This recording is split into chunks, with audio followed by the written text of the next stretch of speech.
Welcome everyone to our new edition of the podcast Saudi with our featuring our hosts Mauricio Rodríguez Villarreal, Luis Eugenio González, Luis Enrique Vieira, Megan Muñoz, and Isaac Perez.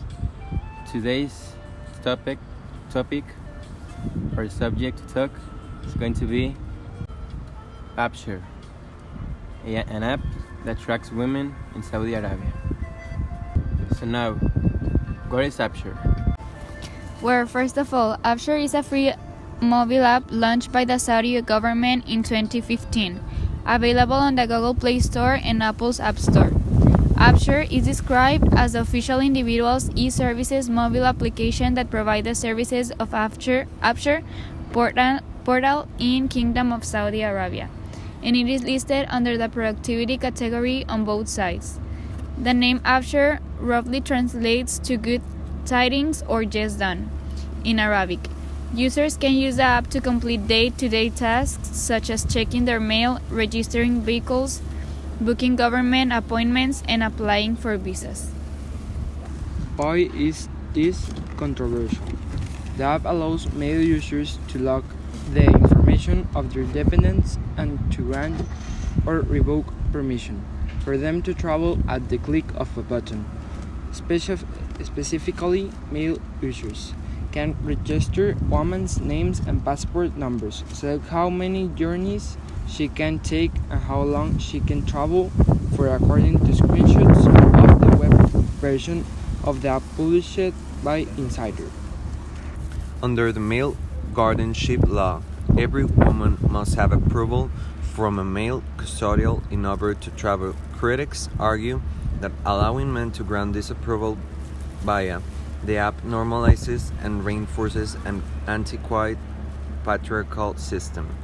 On February 11, Oregon Sen. Ron Wyden wrote a letter to Sundar Pichai and Tim Cook, the CEOs of Google and Apple, respectively, demanding that they take down Upshare from the app stores.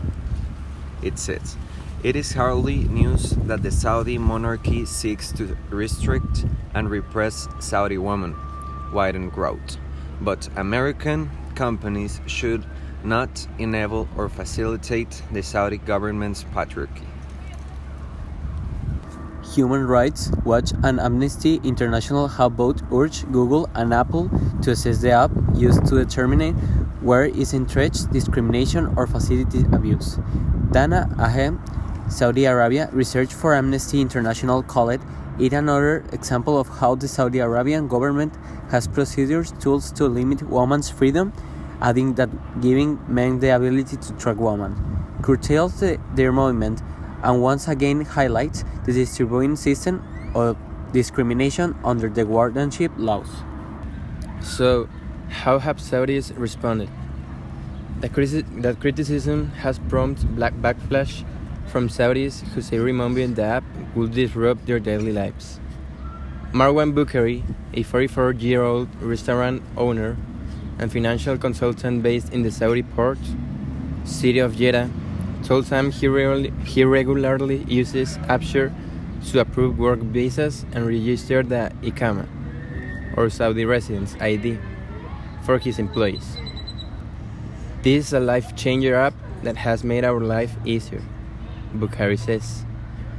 It is e-government. We used to do everything by visiting each office and waiting in line for such service, while now we do it in the click of a button.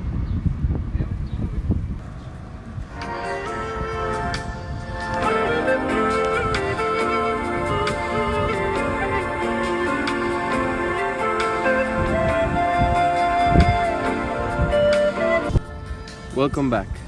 Well, now that we already talked a little bit about the topic, we're going to proceed with a debate about the subject.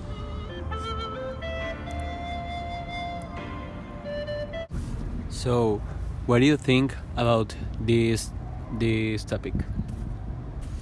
I think that Google or App Store, it's a very bad thing, very bad app, because they are give the opportunity to the Saudi Arabian men to the opportunity that to track to fight the privacy of the women, and there is a very bad thing that Google or App Store lets permit that. I agree with Luis Enrique. I think that option is not. It has not to be available because it's restricting the freedom of women, and everyone have the right to be free and to move as whatever we want to. Well, I agree with all the comments, but I want to say that it could finish with the assassination against women, and yeah, I know it's bad, but also can help in some way this app. I agree with what you're saying, Luis, but I don't think that the cost of like reducing the assassinations and feminicides, it's like the best way to do it by quitting the privacy of people, women in Saudi Arabia. I don't think so, bro, because I think that the violation of privacy, it isn't a joke. So also they are also violating the privacy, they are violating the human rights we all deserve because we are humans. So this app, it isn't acceptable, and it is a crime against the human history. Yeah, I know it's unacceptable, but think it just for a moment that it could save the life of many women. Yeah, I know they can move like freely, but it could be also a good way to know where is your wife or where is another person that you are looking for, and this could help for reducing the assassinations against women.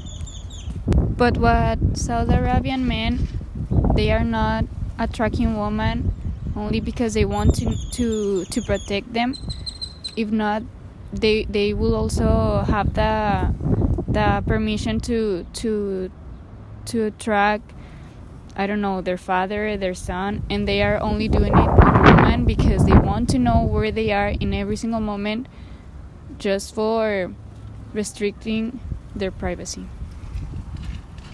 The app lets a person, a man, look for her wife, but the intention or the motivation, they are not for protect their wives or their children.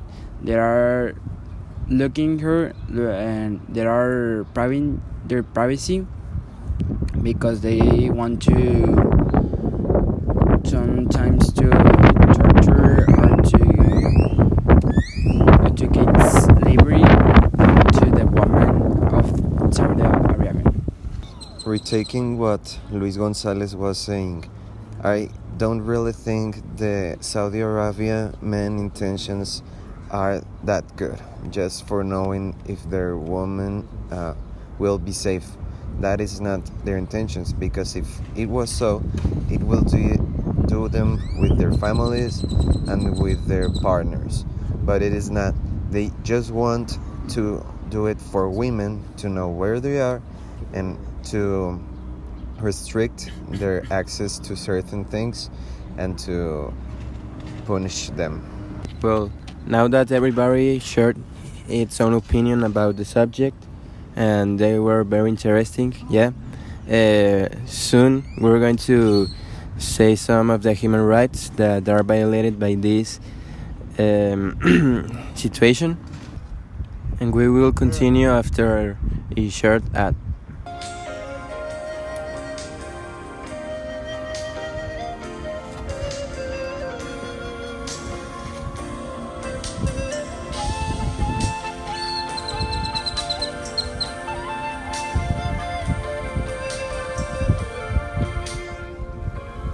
Welcome back. Now we'll continue with the violation of human rights. I think that the first human right that is being violated is the privacy. We all have the freedom to have a private life. I think that another human right that is being violated is the freedom to move. We all have the freedom of moving wherever we want to go without being tracking. You have rights no matter where you go. We have rights here in Monterrey, here in USA, and all the parts in the world. We have rights no matter where we go. Well, another human right that is violated is the one that is discriminate because they are only tracking women. They are not tracking men. They are not tracking kids. They are only women. So I think this is a human right that is violated. Well, we hope you enjoy our show because it was for yourselves, and we're hoping to see you in the next one. Bye.